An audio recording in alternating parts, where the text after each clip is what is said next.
MFing fresh.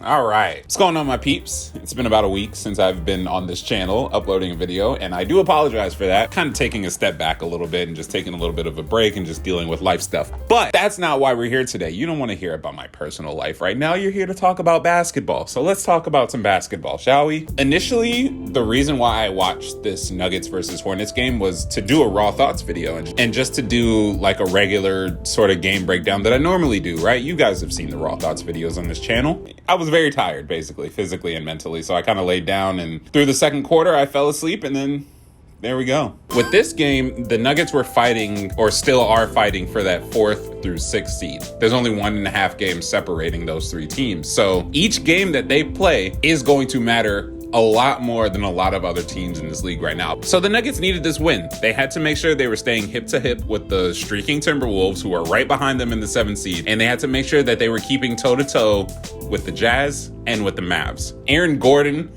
was popping the fuck off in quarter number 1. He ended up that first quarter having 17 points, 5 rebounds, 2 assists, and a steal in just 10 minutes of action. The main question I want to ask today is, do the Nuggets want to have the 5th seed or the 6th seed? They can only control one aspect of that scenario, which is them winning their own games. But in a dreamlike scenario of where you get to choose your first round opponent of those that are eligible, who would you want to play? Let's start with the 6th seed then. The current NBA standings at the time of this recording are up on the screen right now.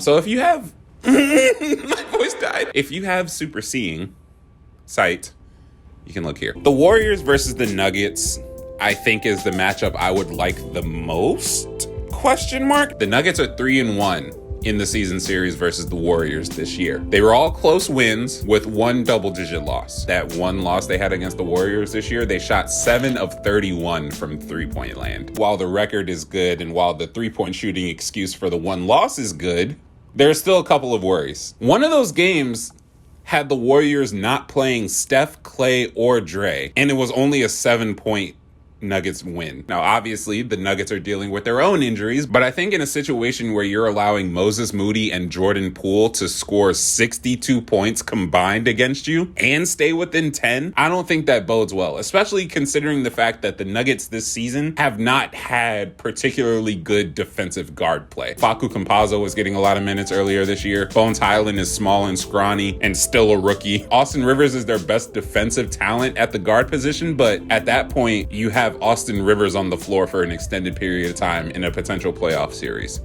Do you want that?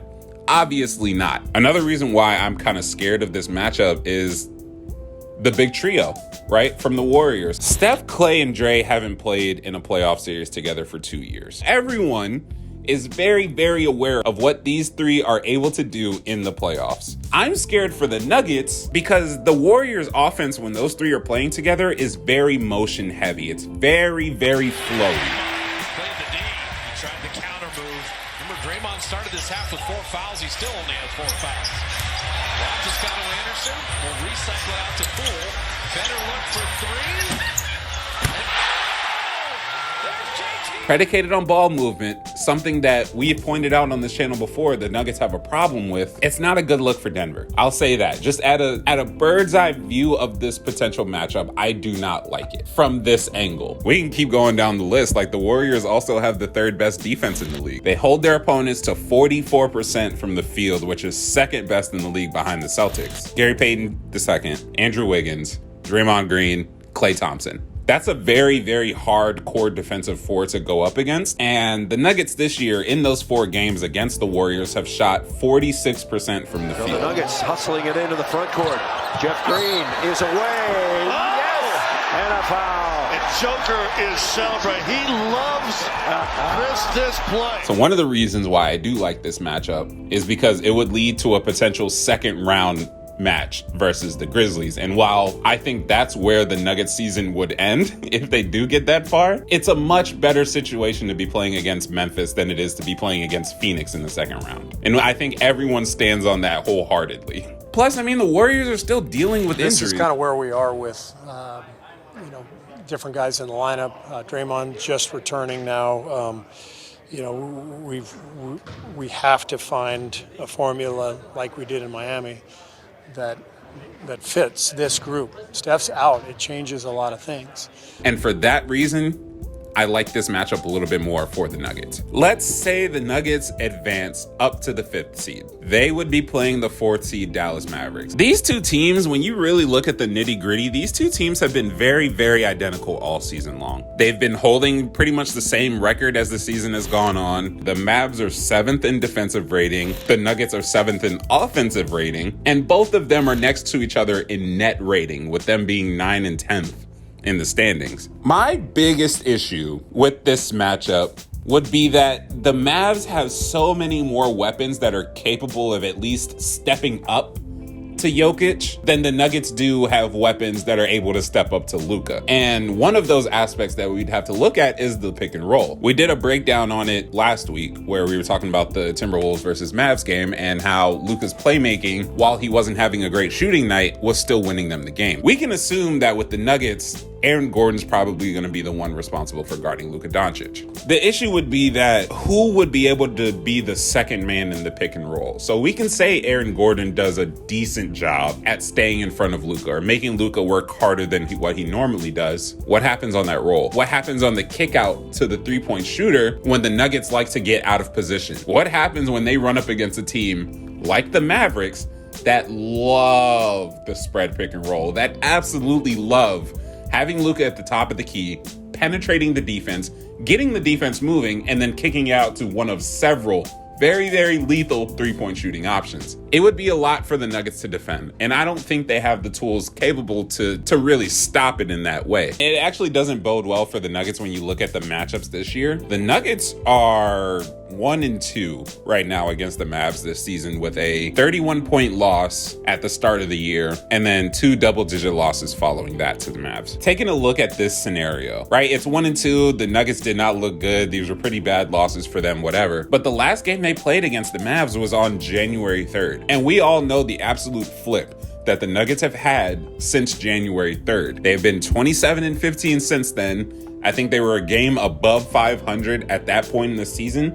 But since then, they've reined it in. Players have gotten better. Their rotations have gotten a lot better. The chemistry is clicking a little bit more. Both the Nuggets and the Mavs in this situation both made that flip from a just above 500 team to a very strong playoff team. Why do I like this matchup for the Nuggets? There still isn't a Mavericks answer for Nikola Jokic. And I know I was talking about how the Mavs have a lot more tools to throw at Jokic defensively, and I still do believe that. I didn't just say that just because. However, Jokic is Jokic, and he's now in that tier of player that is like, all right, we're never going to stop you. We're just going to slow you down. This is something I think the Mavs could do pretty well. Also, besides not having an answer for Nikola Jokic, the Nuggets bench unit has gotten significantly better as the season has progressed. All the storylines about them being bad, being useless, squandering leads, all that stuff, we can kind of put it to rest now because they found the duo that is going to lead the second unit in Bones Highland and Boogie Cousins. They signed Boogie, being the backup center that they've desperately needed all season long. They picked up Bryn Forbes, who is a 40% three-point shooter. I mean, they made moves during the season to make sure that their bench was okay and their bench was at least feasible. I mentioned the bench because I think the Nuggets bench is better than the Mavericks bench. When we get to playoff time, it won't be a 5-man, like a whole